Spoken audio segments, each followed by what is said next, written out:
Hey guys, it's John from Physical Living, and in this video I'm going to give you some exercises to help you remedy anterior pelvic tilt, which is when your pelvis is tilted too far forward. It's a pretty common postural issue, usually not a severe issue, not something that's very problematic unless you have a history of lower back problems or hip or knee problems. But it is not an optimal position. It's a weaker position, and so most people, especially those who are interested in optimizing their health, their fitness, their performance, whether it's just for day-to-day life, they want to stay healthy and injury-free, or for your sport, for your job, if you want to do the best you can. It's probably something you want to evaluate and pay attention to. And for most people, you're not going to have to do super involved rehabilitation routine for it. Oftentimes you can just make a few changes to your training and be a little bit more mindful of what you're doing with your pelvis and your spinal alignment while you're training, and it will often, in my experience, it will often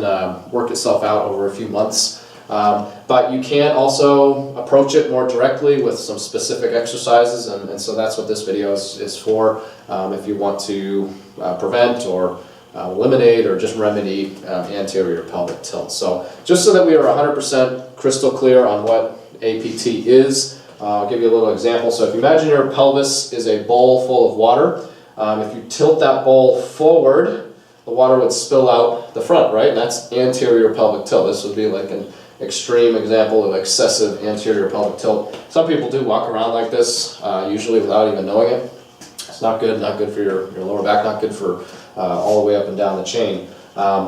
Posterior pelvic tilt, on the other hand, if you have that bowl full of water, that's when you tilt your pelvis backwards and the water would spill out the back. And so if you have excessive anterior pelvic tilt, what you need is more posterior pelvic tilt in your life and in your training, just your everyday posture and while you're exercising, etc. And so the first exercise that I'm going to give you today is it's a mobility drill just to kind of assess your range of motion and get the joints lubed up.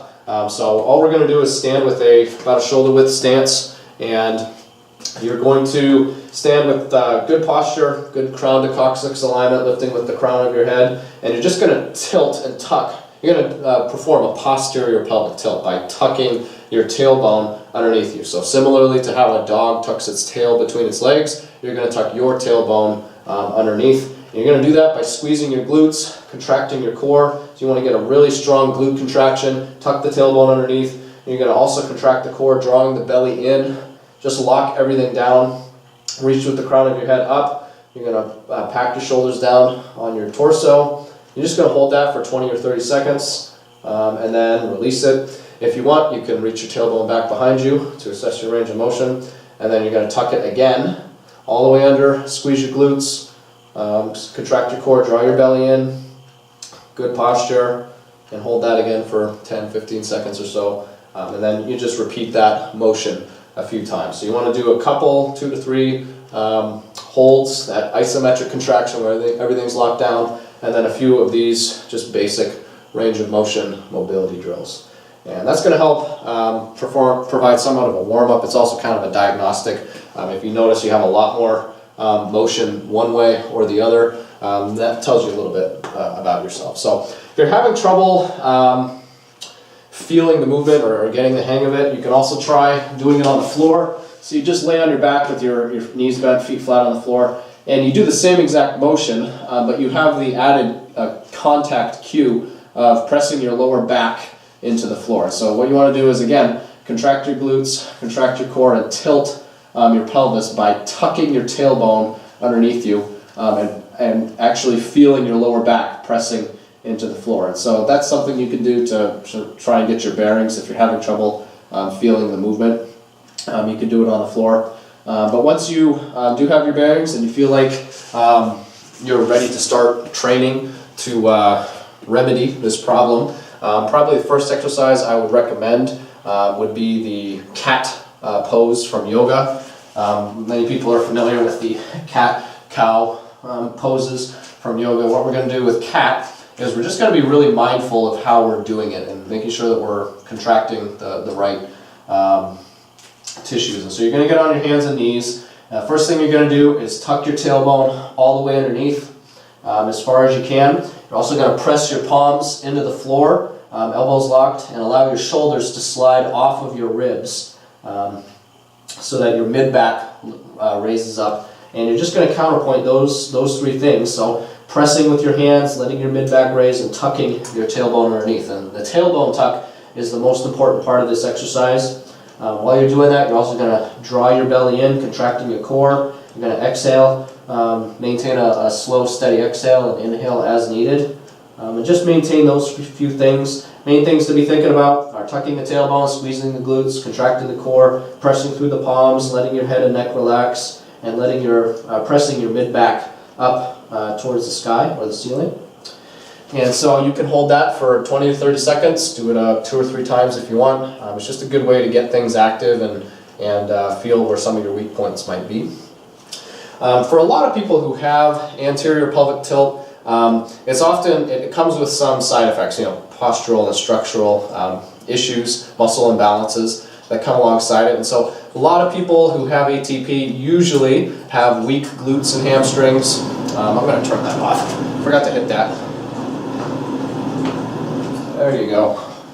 Sorry about that. I try to remember to turn the furnace off before my videos.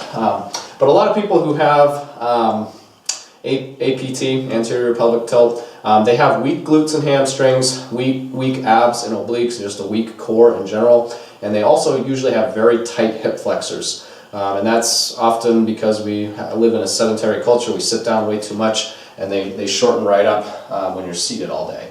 And so sitting down too much often leads to APT, and APT often makes these issues even worse. And so one of the things that we can do to assess and try and improve APT is just to try to improve the flexibility of your hip flexors. And the best way to do that, most direct way to do that for most people, is just this split kneeling hip flexor stretch. So you get into this single leg kneeling position with the front lead leg at a 90-degree angle at the knee. Same thing on the back leg, knee down, laces down with a 90-degree angle at the knee.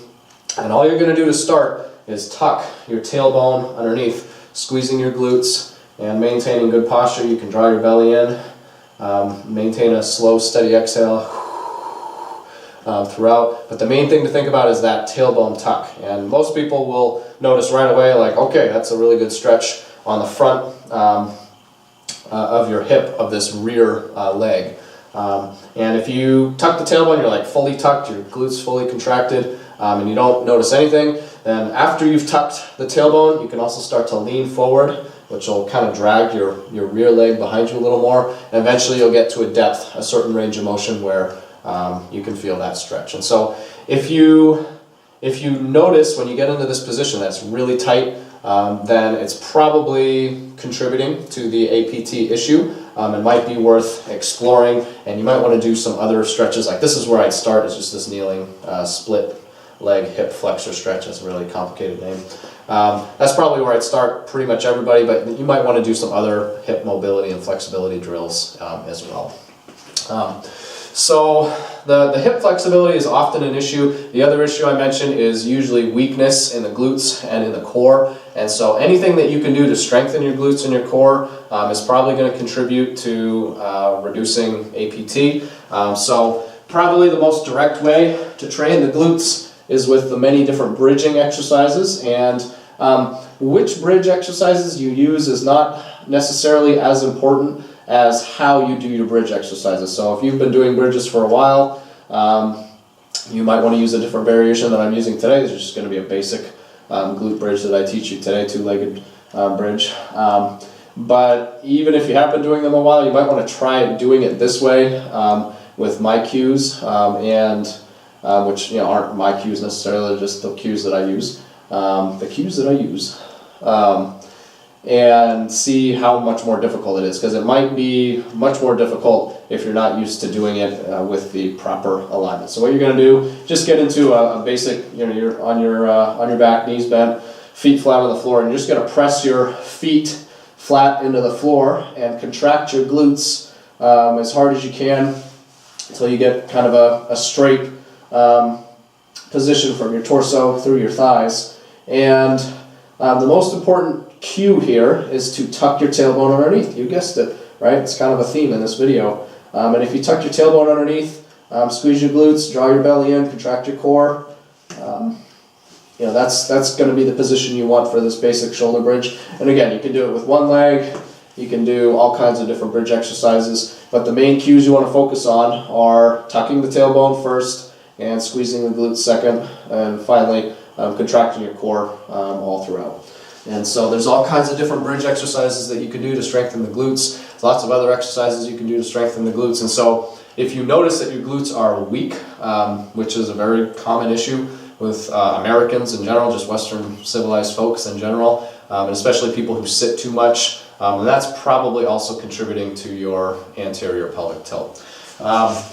The last thing that I'm going to have you focus on is ways to strengthen your core for APT specifically. There's lots of ways you can do it. The two probably primary ways that I'd recommend are any knee and leg raises that you can do. So you can do like hanging from a pull-up bar, you can do hanging knee raises or leg raises. You do both legs, of course. You can also do it on a set of parallel bars like I've got here.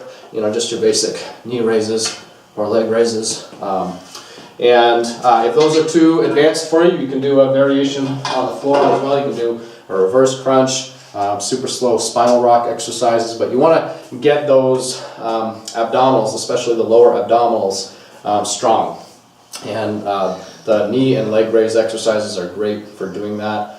If you're, you know, so I mentioned spinal rocks. Something else you can do on your back is just raise your legs overhead and just lower your legs as slowly as you can until your lower back starts to raise up. So you might get to a certain point and your lower back lifts up off the ground, you're going into anterior pelvic tilt. That's when you stop and you raise it back up, and you lower down and you try and get a little bit further, you contract your core a little bit harder, and eventually you want to have a goal of being able to get all the way down to the ground with a flat back, with that neutral spine with your tailbone tucked.